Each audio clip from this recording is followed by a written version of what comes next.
Well, hey, what's up? It's Sunday. Look at this. I'm on 2 days in a row. I'm about to be beside myself. I don't even know what to say.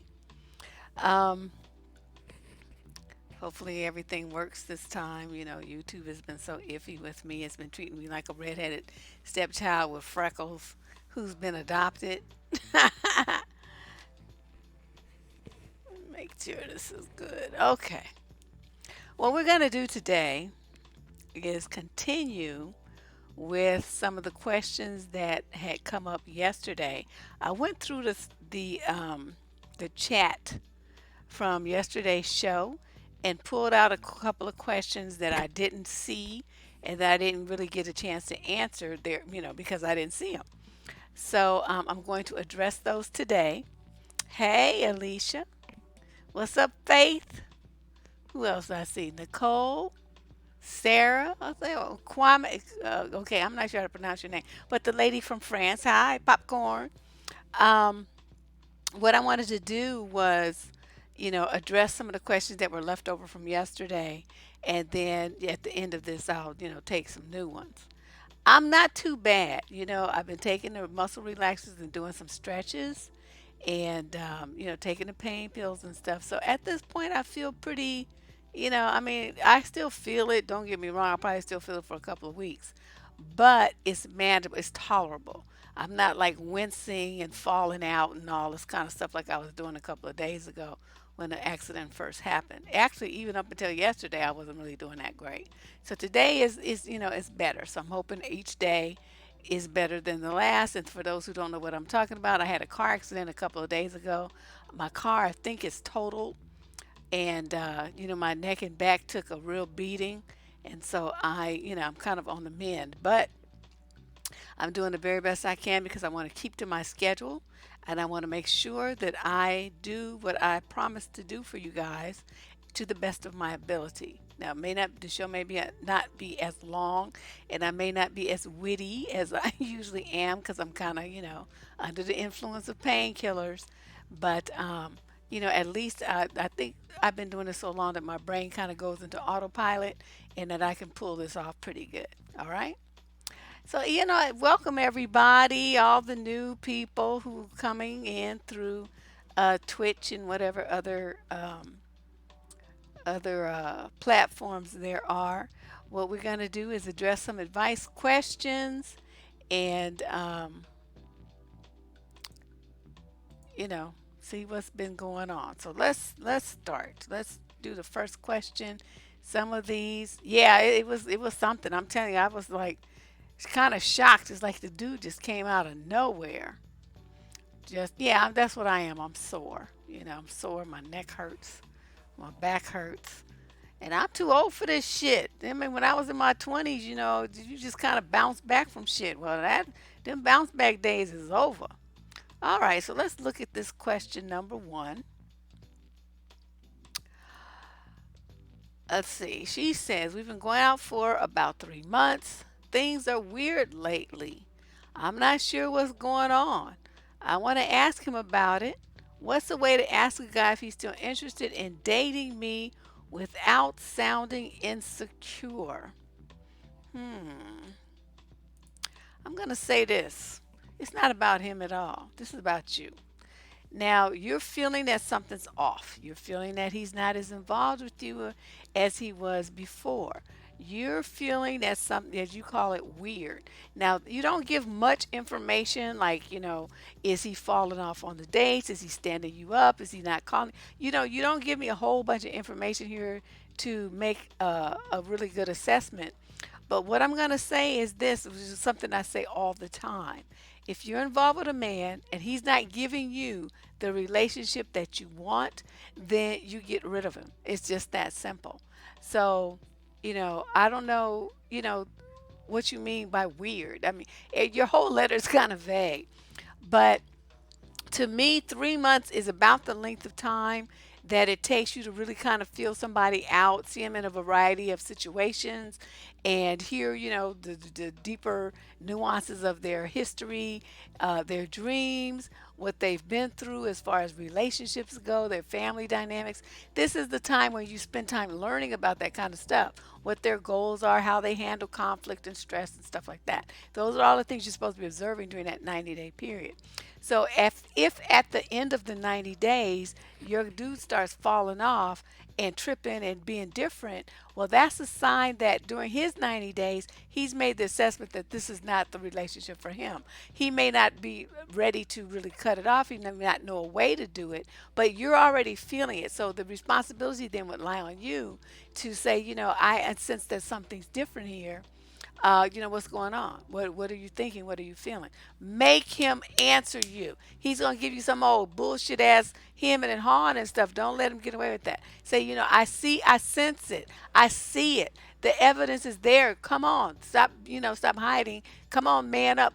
Tell me what's the deal, and then he'll tell you, and then you guys will know that the relationship is over, and so then you move on to the next one. Hey, Natalie. Yeah, exactly. If something's wrong, then you know it, and that's, just it. Just trust your gut. Don't think that you need buy-in from him because you feel that something's wrong. You know that something's wrong, and so you're looking to get assurances from me that you're wrong or whatever. I'm telling you to go with your gut because you know your dude. You know yourself, and women's intuition is never wrong. What happens is you guys second guess yourself and talk yourself out of stuff. You know what time it is. You're just looking for me to tell you something different. But you already know the answer to this question. All right? So that was question one. Let's move on to number two. How do you discipline a 3-year-old in front of your mother in law who doesn't believe in spanking when you do? Hmm. I'm going to say this. I don't necessarily think spanking a 3-year-old is the way to do it either. The only time I spanked my daughter when she was really small like that is when she did something dangerous. The rest of the time she got a time out, or I took her toys that, like her favorite toy, I took it for like half a day or something like that. And I mean, to a little kid, half a day or even an hour is like forever. So, keep that in mind. So you say, okay, this is their favorite toy. They like to carry it around because at that age they have, what they call loveys. They like to carry something around and hug it and kiss it and sleep with it and all this kind of stuff. You take the lovey and say you were a naughty child. You don't say bad, badass. You don't cuss them. You were naughty. You didn't do what mommy told you to do. So you're going to have a timeout, and then Mr. Harry or whatever the toy is, Barry, whatever their name is going to come with mommy for a while until you get finished with your punishment. And don't you act like that anymore. Little kids, that's enough for them. You don't need to pound on them. Now, like I said, the only time that I spanked my daughter was when she did something dangerous. Like one time we were walking on Market Street in downtown San Francisco. I don't know how many of you have been in San Francisco, but you know how busy that street is. This little heifer, she was 3 years old, and I'm holding her hand, right? She lets go of my hand, darts around me because I had her on the inside. I'm holding her with my right hand, which is my strongest hand. So she darts, lets go, flies around me to the back and runs towards the street. Luckily, that's when I was in shape. I was running 5 miles a day. I was, in the gym working as a trainer. I jetted after that girl. I caught her. I grabbed her up. I spanked her butt right on Market Street. Don't you ever do anything like that. I told you, don't you do that. You don't leave mommy. You don't let go of my hand. That's dangerous. Blah, blah, blah, blah, blah. So I only, whack, whack, whack, 3 or 4 times. And she was like, you would have thought I half killed her. But that, I mean, I wanted to make an impression that this is like over and above the norm. You don't be doing it. You don't want to pound on your kid for every little transgression. And I don't know. I mean, my brothers were horrible children. I have to say they were destructive, just like menaces to society. If it wasn't for my dad keeping them in line, they would probably all be in prison by now. But he put the hammer down on them. They all went to college, grad school, law school, all the stuff, because my father kept his foot on their neck, and so they didn't really get to act too much of a fool before they got put in check. But you have to kind of weigh it. Like, you have to know your child. I am not necessarily a fan of spanking a kid for every single thing. I think those that should be saved for major things where you want to make a serious emphasis. Like I said, starting fires, playing with matches, going outside, opening the door and going outside the house. Stuff that's of risk to the child and to the household. Then you want to spank their ass. But in general, little kids like that, you take their toys, you put them on a timeout.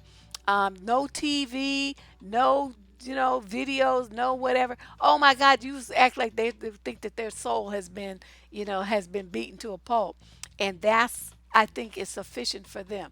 As they get older, you take their phone, you take their car keys, no computer time, stuff like that. The punishment has to be in line with the age and the maturity level of the child. So you're going to change that as the kid grows. But I'm not on your mother-in-law's side, like no spanking. I'm kind of in the middle. I think, there should be some other ways that you can communicate that your child has done something wrong without, pounding on them all the time. Okay? All right. So let's move on. So that was question number 2. Let's move to number 3. I am such a wuss. I always find myself giving in to my boyfriend, doing things I don't want to do. I'm the same at work, doing favors and staying late when I want to say no, loaning money and clothes to friends. I'm disgusted with myself, but for some reason I can't seem to speak up or say no. What do I do? Oh boy. Young lady, you need some assertiveness training.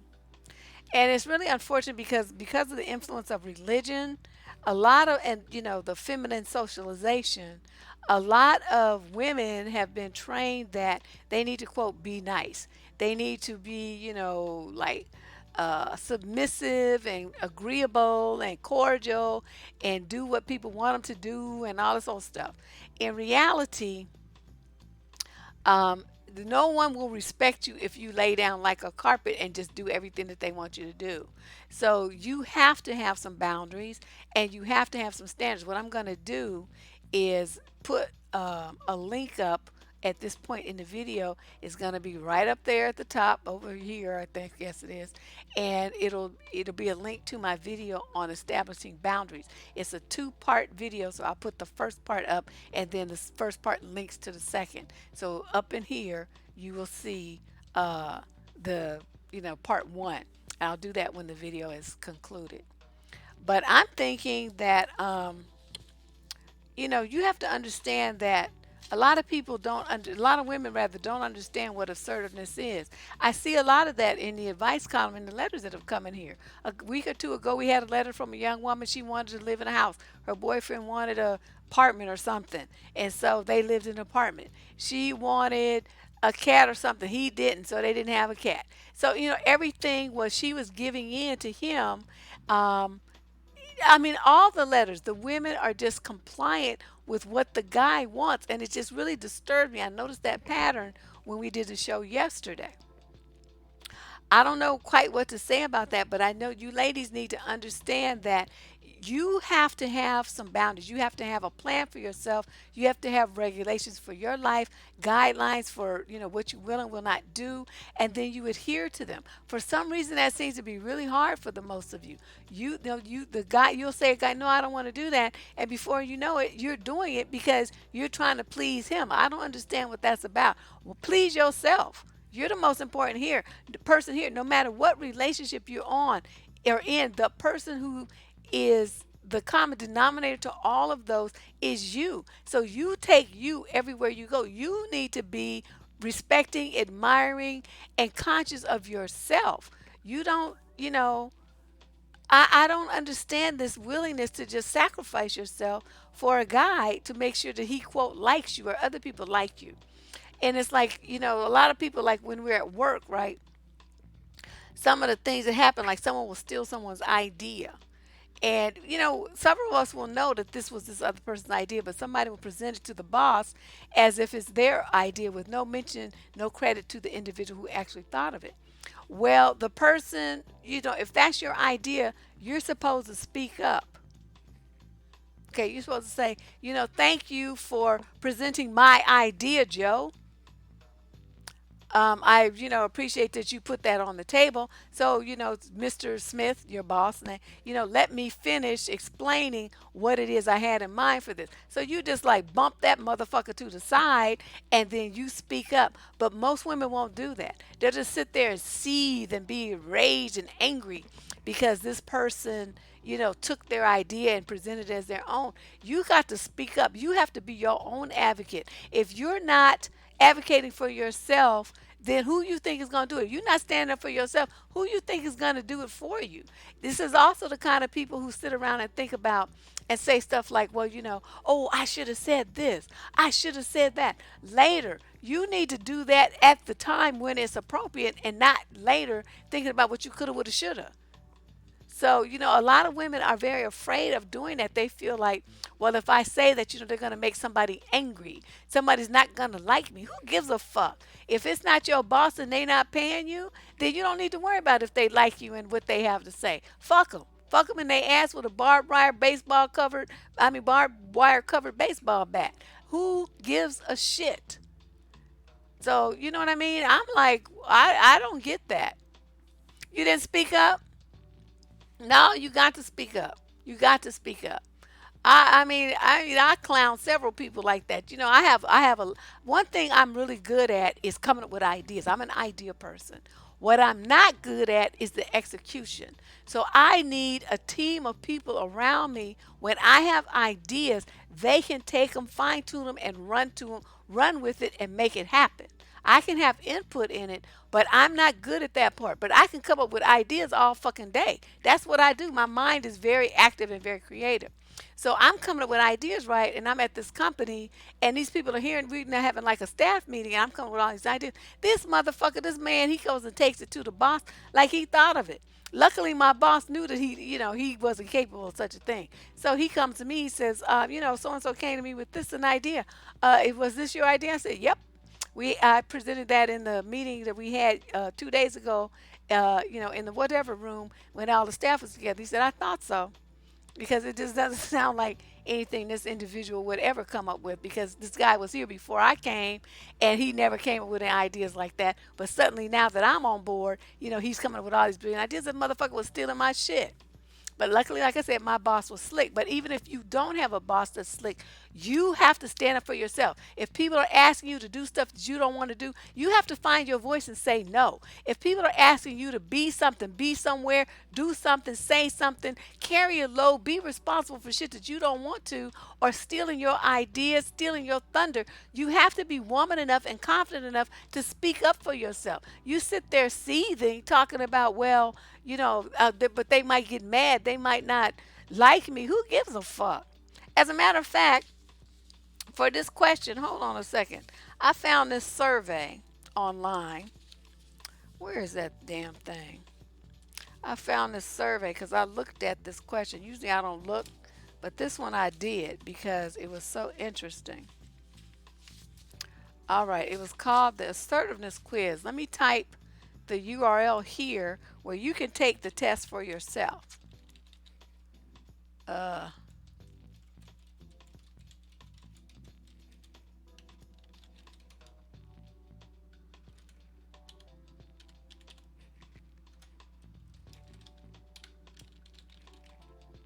okay, let me make sure I spell this right. Test, do you stand yourself? Okay, I think that's right. Anyway, um, I took this test. Okay, it asked some very interesting questions. Like, for instance, let me read some of them to you. Oh, my printer really just fucked this all up. Um, Question number 2 is: you've been waiting on a taxi for 45 minutes. A taxi finally arrives, but someone jumps the queue and gets in your car. You, number 1, think about how cheeky some people can be. Number 2, make a huge fuss and are prepared to physically remove them if necessary. Number 3, hold the door open and say that you won't move until they get out. Or number 4, have murderous thoughts. Well, in reality, I would have murderous thoughts. I would think about how cheeky they were, and then I would hold that door open and tell them to get the fuck out of my car. Okay, so they say, you won't move until they get. I wouldn't say that. I would say, get your ass out of this car. You ain't going nowhere until I get in it. Get the ass out. Okay, that's me.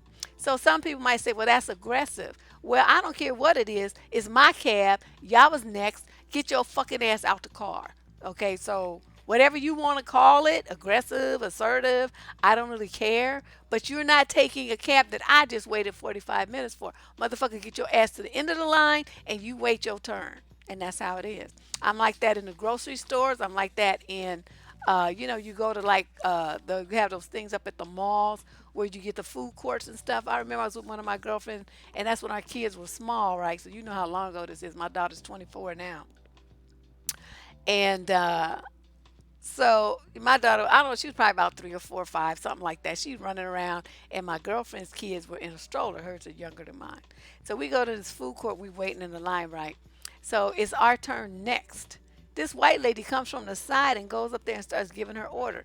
I jetted up there. I pushed that bitch out the way. I said, "Look here.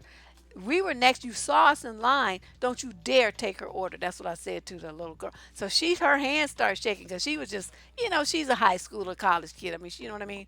But I didn't give a fuck. It's like you saw us standing there. You supposed to say, bitch, your ass was not next. You just cut all them people in line. And it was a whole bunch of people in line, not just us. There's people behind us, like 6 or 7 people, and we were the next one. So my friend, she gets nervous. Her hands start shaking because she knows how I am. So I tell the little girl, don't you dare take her order. So this white bitch, she's like, well, I'm in a hurry. I said, I don't give a fuck what you are. You could be in a hurry. You can be whatever you want to be. We were next, and you're not going to be in front of me, nor are you going to be in front of the people back. So I'm like taking on everybody. You don't need to go to someplace else, and you're going to get your fucking ass in line, and you're going to wait just like everybody else. And I said that too. I didn't give no dams, no fucks, no concern about her feelings, nothing. Because I waited. Okay. Yeah, I hate waiting, but this place was supposed to be good according to my friend, just like the best food, whatever. So we waiting there. I'm really impatient. I hate waiting, but I did it because this is my friend and she wanted to eat there.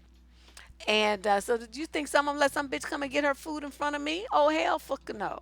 You gon' that one white chick was looking all kind of scared because I guess she thought I was gonna fire on her or something. I was gonna touch her, but I was gonna wear her out with my words. And so the people in the back of me, so now they getting all courageous now. So they're, yeah, yeah, we've been waiting. Get out of here, blah blah. So then they all start piping up too. So then the lady left.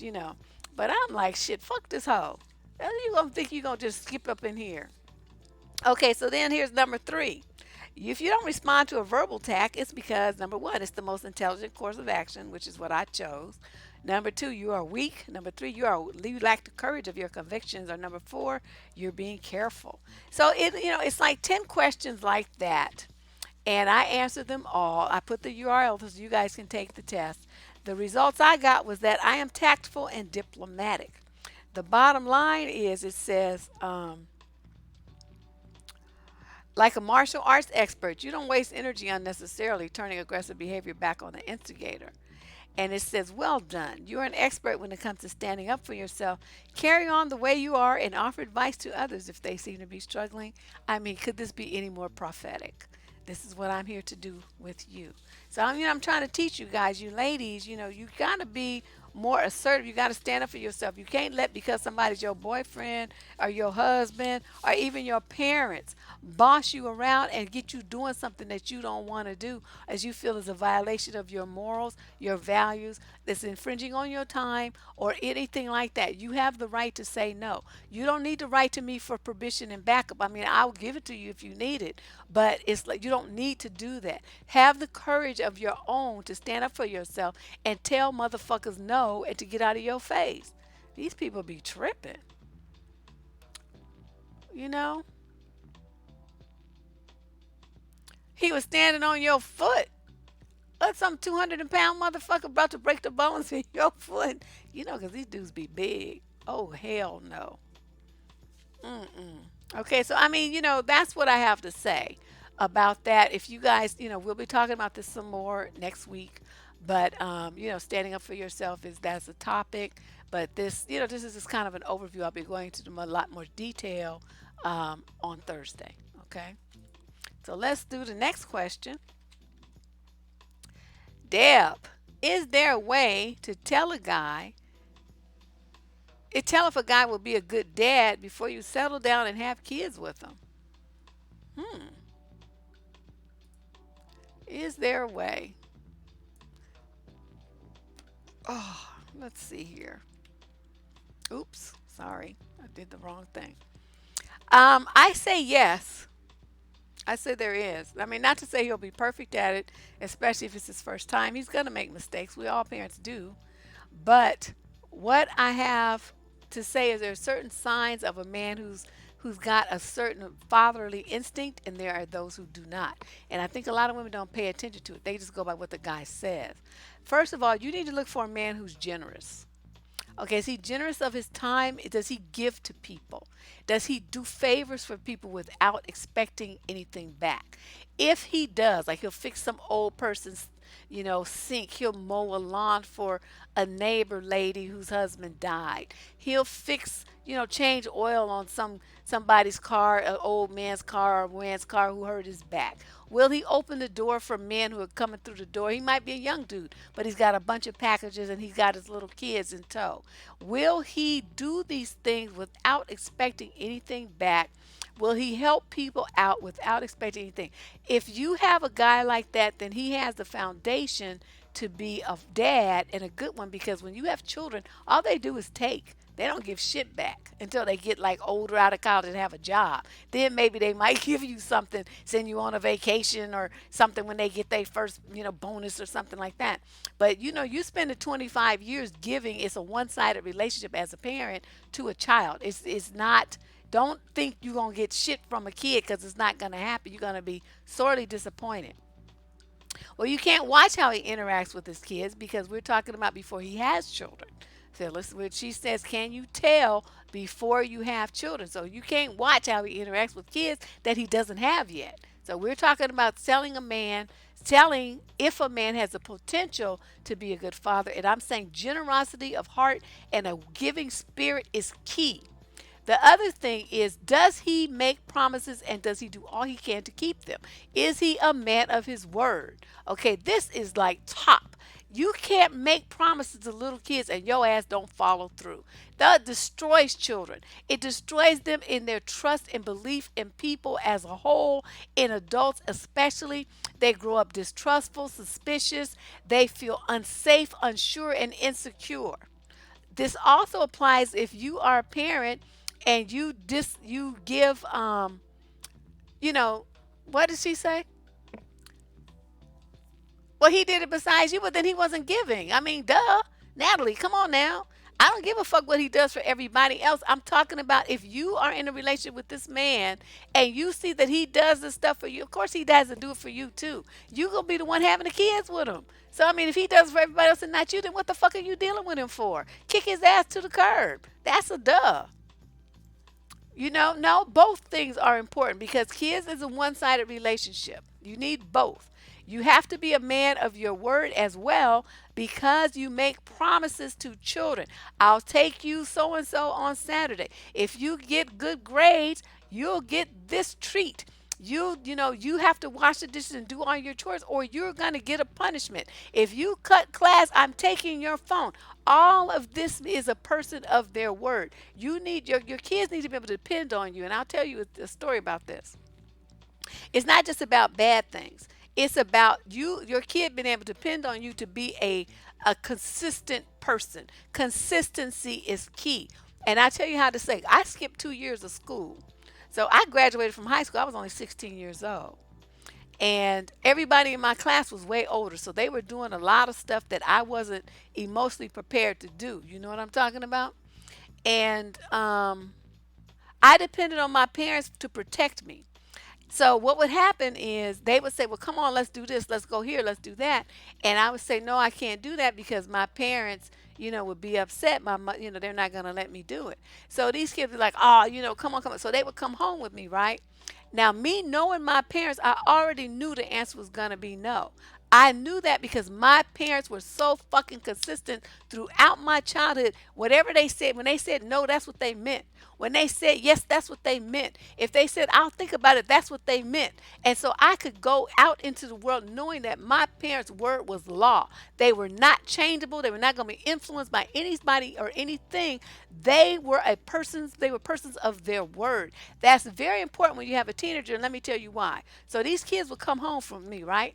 Oh, we wanted to, Deborah to go with us to blah, blah, blah place. I already knew my parents were going to say no because I was too young, right? I'm like 14, 15 years old. I'm not going nowhere with no 17 to 18-year-old kids. And so my daddy would look at him and he's like, what? Nah, she ain't going there. She ain't doing that. And I had already told these kids that they were going to say no, right? Because I know my parents. And so the kids were like, oh, are you sure? And my daddy would say, didn't I say no? He's getting ready to get into like motherfucker, but he would stop himself because these are kids. And so then they would leave and they would go to school. And, oh, yeah, her parents are tough. They said no, blah, blah, blah. She can't do nothing. So that spread through school. That was my shield. My parents and their consistency in their no and their boundaries and their rules for their children were my protection from getting into stuff and getting involved with people that I really didn't have a defensive, to defend myself because I was so young.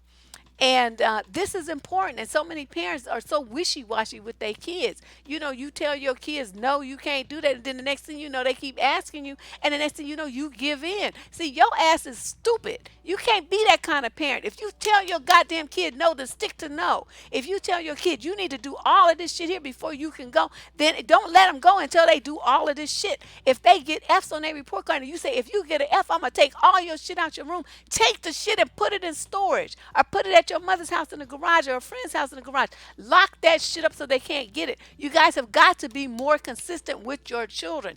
This is key. So if you have a man who is like that, where you can depend on him, your mama can depend on him, the neighbors can depend on him, his employer can depend on him. He is a dependable dude. He does what he says he's going to do. He means what he says. He only says what he's going to do, and then he sticks to it. That is a man who has the foundation for a good father.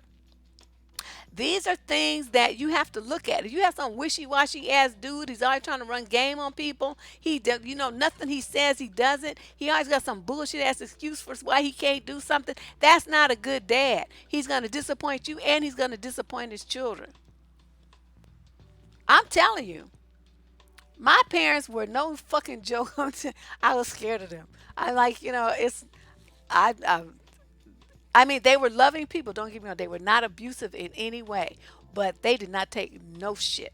And it's like, I'm telling you, if they said no, you may as well just go to your grave knowing that it was going to still be no. If you was 999 years old, it was going to still be no. They were not going to change. And no, and if you kept wheedling them and whining and stuff, then you would get a punishment. If you try to go somewhere the next time, they say no, because I told you no about this other thing, and you kept fucking with me and asking me after I already told you no, so you ain't going to this either. So we all learned real quick. If they said no, don't you say nothing else. You just okay, if they said yes, then he was a go. If my mother or my daddy said, well, let me think about it, you better not ask him again. One of my brothers made a mistake of doing that, and we all saw it happen.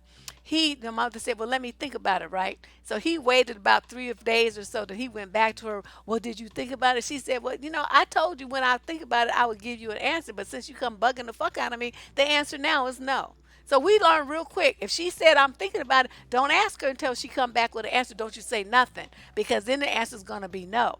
My mother was no fucking joke. My daddy was no fucking joke. We did not fuck with them people. And this is the kind of parent that you got to be, especially in this day and age when there's so many people coming after your kids. You have to protect your kids with boundaries and rules and regulations and firmness. Your kids depend on you to protect them. So, like I said, I use my parents as a shield. Nobody knew that. At school, I was like, oh, I was playing a role, right? Oh, shit, I don't know. My parents didn't let me do nothing. Blah, blah, blah. So, to my friends, I was presenting this kind of image like, I'm trapped. It's like I'm just like a victim. But in reality, I didn't want to do it because, like I said, I was too young. I wasn't like emotionally or mentally prepared for that kind of stuff. But you have to there's a certain social structure in high school that you have to kind of fit in. Otherwise, you get bullied and a whole bunch of other stuff would happen. I depended on my parents to protect me. So please, parents, be that protection for your child. If you tell your children what rules are, stick to them. Go to the school and beat their ass. I mean, not physically, but check them in public and where everybody can hear it. Don't be afraid of doing. Don't be afraid of humiliating and embarrassing your child with your words and your rules. They need to understand it. They say may be somewhat embarrassed by it, but in reality, you're setting some standards that their parents, the other kids' parents, don't set. You're setting yourself up as a G. And your parent, the other kids will respect you even when they don't respect their other parents because of the way that you conduct yourself. I'm telling you, you guys, I mean, people don't understand this particular component of parenting. Your kids need your protection, and if you have rules, those are boundaries that your children are going to take to school with them, and those shield them from kids who are going to try to get them to do other things. You've got to stick to your rules. You got to do that. Don't be so let your kids do whatever the fuck they want to do. Don't be that kind of parent. You set your kids up to be victims like that.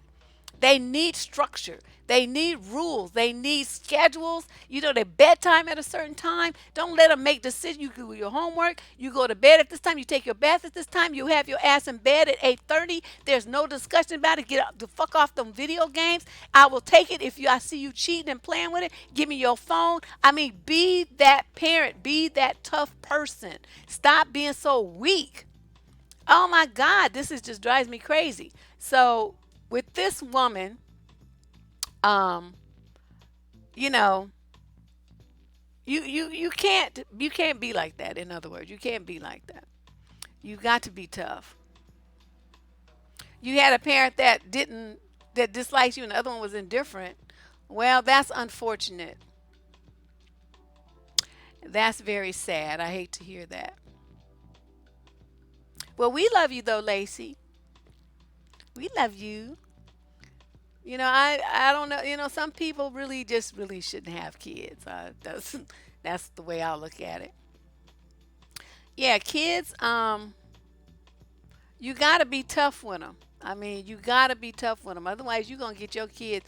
I'm telling you, if my daddy wasn't such an asshole to my brothers, I swear to God, especially my oldest brother, his ass would be in San Quentin right now versus having gone to where what's it's in L.A. Shit, I can't remember the name of it. Uh, I can't remember the college he went to, but anyway, he got his MBA down there, and he could have just as easily been in San Quentin, but my daddy reined his ass in real quick with a good punch to the chest, and it just let him know, you smelling yourself, but you little motherfucker, you ain't nobody compared to this man right here. I run this shit. That's what daddy reiterated to him. This mine, and anytime you don't like it, get the fuck out. And my brother just like, maybe I will just rein my ass in, and so that's what he did. Yes, Lacey, my girl. All right, so let's look on. Let's go to the next letter. Okay. How do I get my wife back? She just caught me having multiple affairs. But I do not want to lose her. She is the love of my life. Okay, look here, motherfucker. If she was the love of your life, you wouldn't have been dipping your dick. Okay, okay, wait. Not just okay. Some people have like one affair. Okay, they're like confused. It was a slip up of the moment. They're just like grievously, upset about it. They just feel guilty and confused, and they feel bad that they hurt their mate. They cry. They're upset. They vow never to do it again. It's like a whole big deal. The couple gets counseling. Their marriage gets back on track. Okay, you just confessed to multiple affairs. What does that mean? That means you chose to do that. That means that you didn't think about your wife at all, this alleged love of your life. You went dibbing and dabbing and doing what the fuck you wanted to do, thinking that she was just going to stay there and just be, there whenever you went back and pick her up like a toy on the shelf while you did whatever the fuck you wanted to do. That's what you think. Oh, I don't know, she probably, I don't know where she is. Oh, there, she said she's here at the gym. Who knows what his deal is? I mean, sometimes these guys have super low self-esteem, and so they're looking at uh, their relationship as something to build their ego. And when they feel like it's not building their ego anymore, they get involved with some other woman, and um, it becomes kind of addicting. The sneaking around becomes, as I understand, because I've talked to a lot of guys who have these kind of, those affairs, and they said that the excitement of the sneaking and not getting caught becomes addictive. It's like a high that they have, and that if their woman had only found out, they would have stopped. But my thing is this: you're a grown ass man. Okay, your black ass, white ass, Chinese ass, whatever the fuck you are, walked down that church aisle and stood up there and took those vows and said what you was gonna do. You made an agreement, you made a contract with this woman for how the relationship was supposed to be maintained. You broke that contract. So she has no further obligation to stick with you under any circumstances. If she chooses to leave you, oh well, that's just the way that it is, and you just need to get over it. So, this thing, this multiple affairs, so that's really bothering me. That's really bothering me. And you saying you don't want to lose her. You weren't thinking about all that when you was getting sticking your dick in some other woman, were you? You weren't thinking about none of that. You was thinking about what you wanted. You were thinking about what you liked. You were thinking about all the fun you were having. You weren't thinking about how you was going to hurt your wife, damage your marriage, injure your children by being the victims of divorce. You were your parents disgust and disgrace at you at how you handled your marriage. Everybody's embarrassment when they find out, your whole family embarrassment when they find out how you treated your wife. Your parents knowing they didn't raise you like that, trying to figure out what the fuck they did wrong. So they're all confused and feeling guilty and stuff towards your wife and your kids. You fucked up royally. And it's like, what is it that you think that she's gonna do? No matter, even if she stays in the marriage, she will never ever trust you again. You can fucking forget that shit. She'll never trust you ever. Even when women, like they go to counseling and stuff, and the women, they always have this residual angst about the fact that, well, he lied to me, he did this, he lied over a long period of time, and they feel confusion. Why didn't I find out? Why did I catch it sooner? I mean, there's a lot of emotions behind this kind of stuff, and basically you destroy a woman's vision of happy ever after with her prince. You was her prince, and you fucked it all up. And then you sit up here talking about, well, she's the love of your life, and what can you do? I'm not giving your ass no kind of advice other than to get you in a divorce attorney and tell your attorney to give her whatever that she wants and whatever she wants for your kids, and then you take your sorry ass on somewhere and figure out what the fuck is wrong with you. Get yourself into the services of a shrink. The husband did that and got HIV. I'm not surprised. I mean, it's floating around like like a cold virus.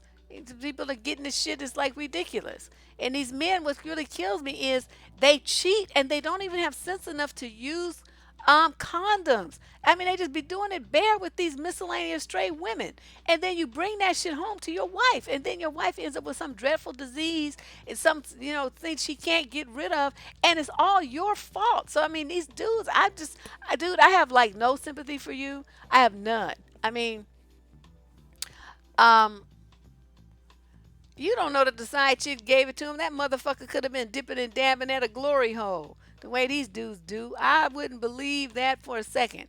Because they be doing all kind of shit under the cover of saying it's a woman. That don't mean it really was. I don't trust that either. Because most women don't. I mean, it's no. I think he got that shit from dealing with some dude, and he just don't want to admit it. That's what that was. A lot of these married dudes dip and dab with guys on the side. And that's where they be getting the HIV from. And they don't try to act like they got it from a woman, and they be fucking lying. Unless you're dealing with a prostitute, I don't believe that shit. They dealing with some man somewhere, and then they got HIV because they was doing it bare, and then they brought it home to their wife because they trying to pretend like they so super straight. Yeah, I don't believe that. It's like women only get HIV from men. If you notice that, lesbians don't get HIV from each other. They get it from men. So, and men give it to other men. So men are seem to be the major carriers of that shit. And I'm betting 99% of the time when they come home with it to their wife is because they got it from some dude. So, I mean, I can't guarantee it because I don't know for sure, but I'm telling you, that is the way most of them get it, and they admit it later after, they get caught. They admit it later. So, anyway, young dude, I don't have nothing for you here. You just fucked. You fucked yourself, and there you go. That's what you get. Okay, letter question number 6. Do you think there's a reason that my mother treats my daughter a lot better than the way she treated me as a child? Yes, I do. As a matter of fact, my mother, I'm not going to say she treated my daughter better, but she was just so different. Let me tell you, because of certain times, like, okay, my mother, like I just told you guys, my mother was like, no means no, this and that, blah, blah, blah. Okay, wait. Okay, now here we go. I'm an adult, right? I'm married. I have my child. I bring my child over. My child starts acting a fool. Now, I'm trying to parent my child like my parents parented me. Here go my mother. Oh, don't yell at that baby. It's funny now. My mom died last year, it's almost a year. So, it's funny to remember these little stories about her. But she's like, oh, don't yell at that baby. That baby, she didn't mean it, this and that. And I'm looking at my mother like, who are you? Who is this? What pod person took over your body? This cannot be my mother, right? And she just like, oh, just leave her alone, And then she picking her up and she cuddling her. Oh, baby, don't do that. Mommy's getting upset, blah, blah, blah. And I'm looking at her like, what? Who the fuck are you? I'm telling you, it was some amazing stuff. And then there was a guy at my gym. He had used to have his shirt right, and his T-shirt said, "If I had known having grandchildren was this much fun, I would have had them first." And that describes, I think, a lot of grandparents. They just love, I mean, love their grandchildren. And it's like, you're kind of like, whatever. They don't really, like when I would come in the house, my mother would be like, hi, baby, and just like push me out the way. It was like, get out of the way. I need to get to her. And it was like, what is this? What is this? And so I think that that's what you're running into. It's like the grandparent syndrome. Whatever way they were when they were young, they relax the reins, they get mellow, all their work is done. So they can just dote on their grandchildren and just have fun with them. That's the phase of life that they're in. So it's not that she likes your daughter better, and treats her better, like per se. It's just that she's older now. She realized that a lot of the stuff she used to get all worked up about is like, whatever. And so she's able to parent or co-parent or grandparent, whatever you want to call it, in a slightly different way. Oh, honey, yes, Lacey, girl, because my parents didn't give us no sugar. Every once in a while, my mother would make like gingerbread, which is not that sweet, and she would occasionally make us snickerdoodles or something like that. But we would go to my grandmother's house, honey. We walk in the door. As soon as my mother would drop us off, my grandma was going to the secret stash and give us donuts and ice cream and candy. Them big suckers that have like the rainbow, like they're like in a circle and stuff. She would have one of those for each one of us. Oh my God, the whole weekend we was over there, we was sugared the fuck out. And then, she would stop so we could calm down. Then my mother would come and pick us up and everything. And that was my grandmother's thing. She would just load us up with sugar, the stuff that we could never have at home. So, I appreciate that about her. It's funny. I mean, no, she didn't let my daughter get away with nonsense now. Don't get me wrong. She would check her, but it was just her approach was a lot more relaxed than it was with us. She spoke in a different tone. Even when she put my daughter on the timeout, it was different. She would like pat her and tell her, you're gonna sit here. She was like, it was just different. I mean, I can't even really explain all of it. It's just different. So I would never say that she treated her better. It was because I know my mom loved me and everything was great and everything. I grew up into a fine woman because of her. but it was just so different the way that she, talked to her and treated. She would take my daughter everywhere. They went on trips. Honey, they went all across the country. She took her all over the place. They had a season pass to the zoo in San Francisco. They would go to zoo night and all that stuff. It was like their annual thing. They would go together, and she would took her on trips. She went to Disney World in Florida, took her to Disneyland in LA. I mean, them two went everywhere together. And I'm like, okay, wait, where did you take me? Hawaii. I mean, they was like road dogs. And honey, she loved her granddaughter. That's all I could tell you. She loved that little girl, and they just went everywhere. So, that's what I have to say to this young lady. Don't be in case you're trying to feel grudgeful or something. Don't do that. Be appreciative of the fact that your mother has mellowed out and that she can add to the love that your daughter gets in this world. Because grandparents pass on, and the memories that your daughter is going to have of the time she spent with her grand are irreplaceable. When my maternal grandmother died, I must have cried for 2 years. I was that close to her, and it was just a special relationship, and my daughter was the same way. When my mother died, she was inconsolable. I just had to let her cry. It was nothing I could do. But that kind of relationship is, it's just something you just never forget. Grandmothers are just a special thing. So be happy that your daughter has a grandmother. Be happy that she loves her and treats her well. Okay, do not be angry. Do not be grudgeful. And let her enjoy that, because it'll come to an end all too soon. When your mom passes on. So let your daughter enjoy every moment that she can with her grandmother, and so those are memories that she can take with her for the rest of her life. And that's what I have to say. All right, so let me move on to the next one. What would you do, Deb? You're married and your husband has an adulterous affair. If a child is born from this affair, could you forgive your husband and accept his child? Remember yesterday when I said I would have the words uh, fuck you, fuck you, fuck you, fuck you, fuck you in a loop? This would be a repeat of that. This is something that you got to think about. You got to think about. When you're okay, you married and you in a community property situation. Okay, so the baby mama, she gonna file for child support. Okay, they're gonna take into consideration the whole household income, which includes yours. So now, if anything happens to your husband and he can't work, since you're in a community property state, that's his kid, right? So he's paying the child support out of his check. If anything happens to where he quits, loses his job, gets disabled on Social Security, they're going to move that thing, that what do they call it, garnishment, over to your check, and they're going to take his child support out of your check. So any kids you have are about to be fucked, because they're going to take the child support for that stray miscellaneous bitch's baby from your check, and your kids are going to suffer because he couldn't keep his dick in his pants. So what would I do? I would get a divorce immediately. That's what I would do.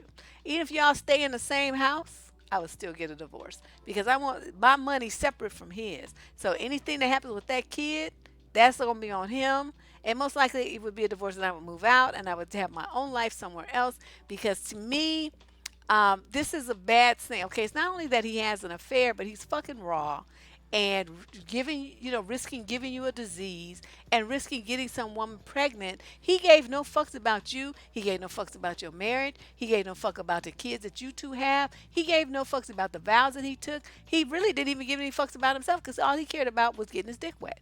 So he exposed himself to disease, and thereby you too, because you're married, and most married people don't use condoms and stuff.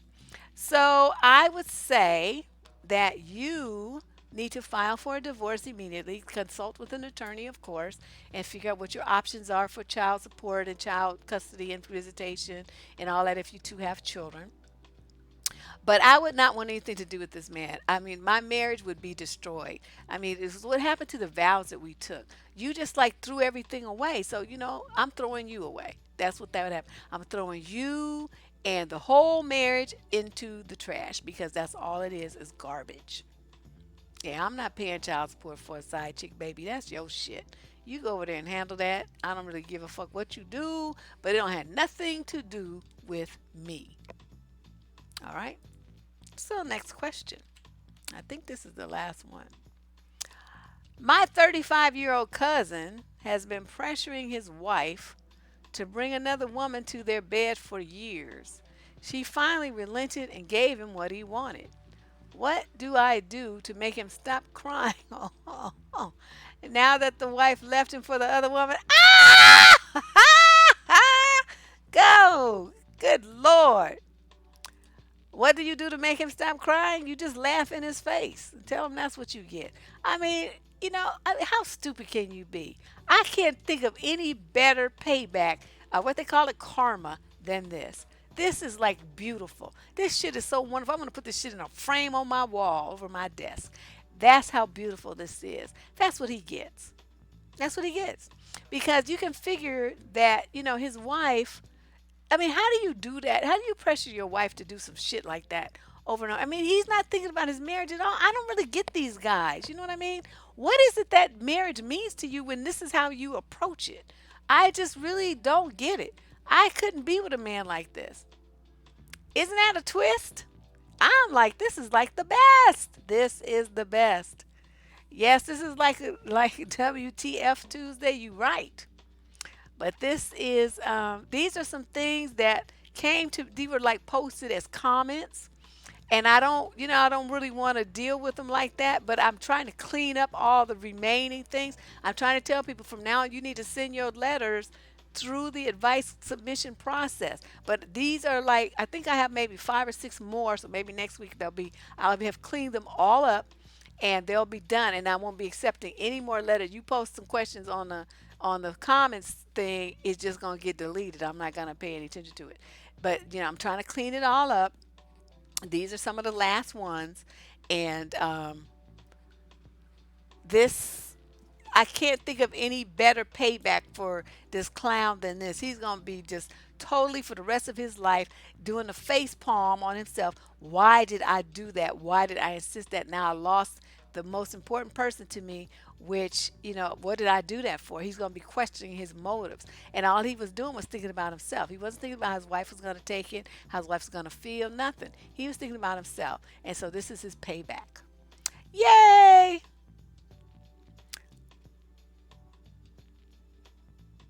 Okay, so let's see. Natalie, yeah, he's boosting his ego. Yep, she just devastated, dude. They're just ass out.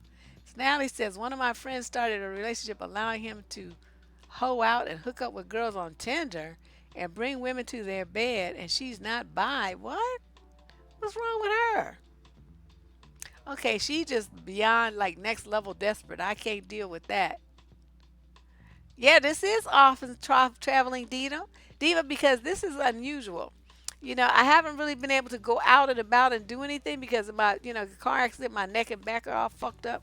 So I've been sticking close to home. That's why I've been able to do two or three things, like right in a row because I can't do nothing else. I'm just at home. And but I'm gonna rest tomorrow, and I'll be back on Tuesday with the what the fuck Tuesday, which would just be more of today, more like today. But the letters tend to be longer. These are things that have been posted as comments, so they're shorter.